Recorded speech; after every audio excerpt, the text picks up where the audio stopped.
we will start with Manchester City versus Leeds. Gives us a great chance to talk about a storyline developing from the away side here. But we'll take a look at the betting that we currently have on matchbook.com. You can back Manchester City as short as 1.19, Leeds available at 19.0. The draw is 9.2. You can back both teams to score, yes, available at even money with no 1.88. The Asian handicap line sees Leeds get 2.25 goal head start at 1.9. And the total for this game is 3.5, shaded towards the over. So, yeah, Mark, take it away here. Big Sam's back at Leeds United. He's got 4 games, the shortest he's ever had to try and keep a team up. Can he do it? I'm sure he can, but will he? I'm not so sure. I think there's a fair argument to say Leeds have either panicked, or you could also make an argument to say that Leeds have been kind of pushed into this position by their recent run and their performances.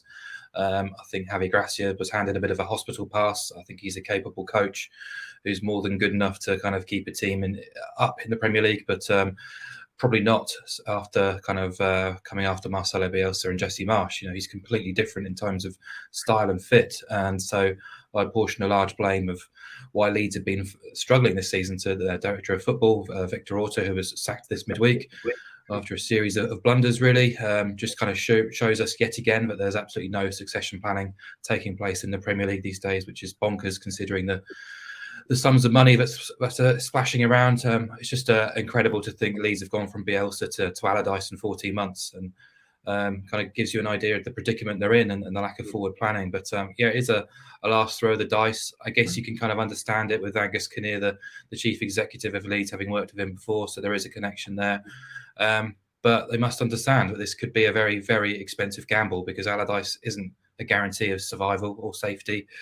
He's not guaranteed to make an instant impact. As he say, it's the shortest time he's going to have to try and turn a club around. Hearing him in the press conference, he sounds very confident in his own ability to do that. But I just look, you know, he was a great success, it has to be said, in doing similar jobs at Everton, Palace, Sunderland as well. But, you know, he had a lot of time there. And actually his last gig at West Brom, he was brought in before Christmas, with Albion having won just once before. In his 26 games, they won just 4 times. They were relegated with 3 rounds of football still to play. In his matches, his 26 games, they completed the fewest passes, had the worst passing accuracy, played the highest percentage of long balls, and conceded the most goals. So, you know, it doesn't seem to sort of fit the style and the suitability of the Leeds squad right now, which would be a surprise, would be a red flag, I guess, for me immediately. In terms of an instant impact at Albion, he had 4 games. His first 4 games, they picked up 1 point, and they scored 1 goal and conceded 13. So, yeah, I mean, there's a lot to try and turn around there at Leeds right now. I guess they can probably treat this weekend as a bit of a free hit. I'm certainly not expecting an immediate boost or turnaround from Leeds. They've probably had, 3 training sessions in charge, perhaps, before the weekend. Eager to see how he sets his team up and tries to stop Man City. I thought West Ham did a reasonable job of trying to do that midweek, despite sort of missing key players, but to pull out late on. But yeah, City are in that kind of mood right now, aren't they, where they're just winning relentlessly and just don't look like being beaten. So, as you said, with the pre-match prices, it's very difficult to sort of engineer something of real promise out of this match. I looked at potentially taking a first half angle here, because Man City are involved in Champions League commitments next midweek, so they should be completely focused on getting this match won as early as possible, so they can turn attention elsewhere, perhaps resting, rotating in the second half.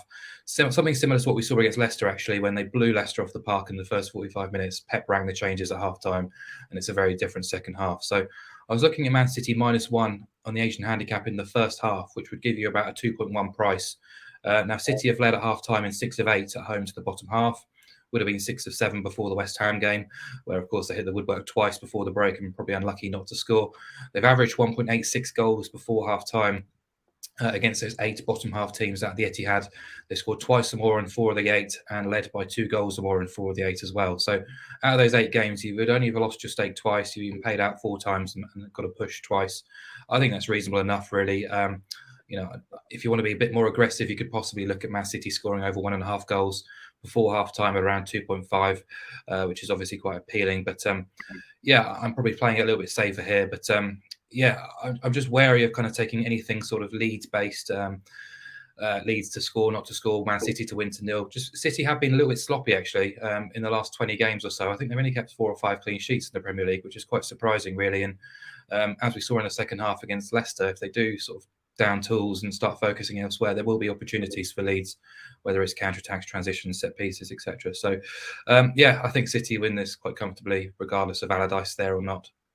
Okay, Mark's not going for the new manager. Bounce immediately. Manchester City minus 1.0 in the first half, 2.1. A little bit of an angle there with a view to the Champions League, perhaps. So yeah, Miguel, take it away. And I have a question for you in general, just on Sam Allardyce and his quotes about comparing himself to Klopp, Guardiola, and Arteta. Was that purposely done to take the pressure off the players, or is he just genuinely saying that for the crack? I'd say it's a bit of both. Certainly, there's an I was trying to say, yeah. And with Allardyce, I mean, we don't have to go back too far for similar comments, and they've been right through his career. We all remember the Allardyce one. He is not shy about his own abilities and feels like he should have been given much higher jobs throughout his career, really. So, as regards taking the pressure off his players, I was going to bring making himself feel better. Well, I mean, it's not necessarily a criticism of Allardyce to say that, I mean, to I suppose reflect what Mark is saying as well.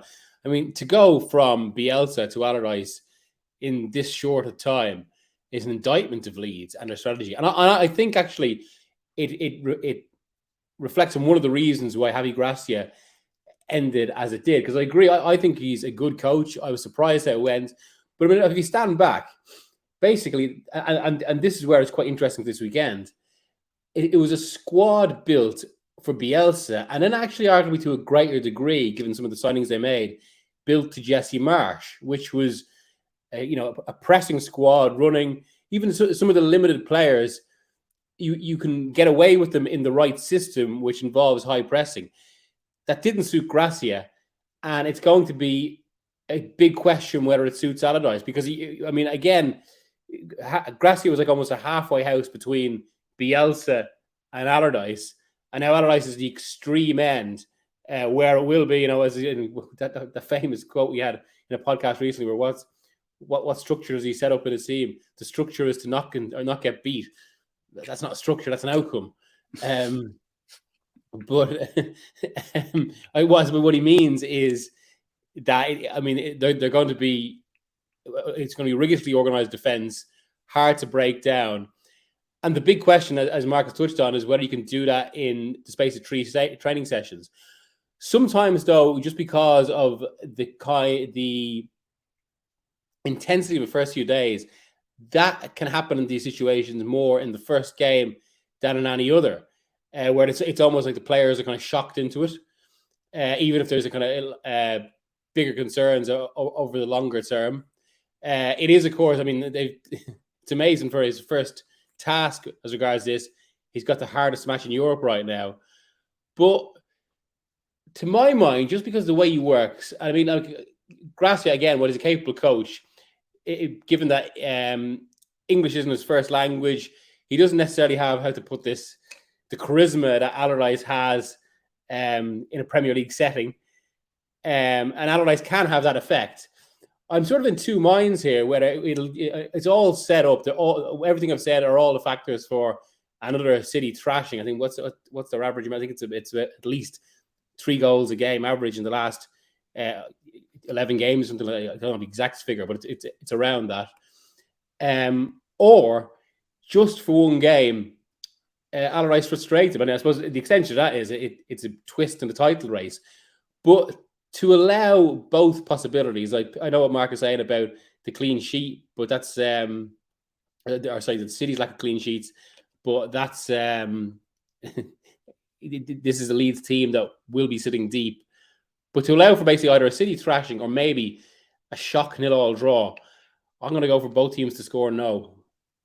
Okay, yeah, 1.89 covering both angles. Perhaps City going out and beating Leeds well, or maybe Leeds sitting in for a large period of the game. It's a tough one to call. We might go along with Mark on this one, the Man City minus 1.0 first half angle. I do like that Champions League angle. Both teams to score no is available at 1.89. It's a fascinating game. I'm very interested just in general. They will sit deep, but who is that front 2 or 3 going to be? Is Bamford going to start? Somerville, Garnacho? It's a fascinating tie in store. And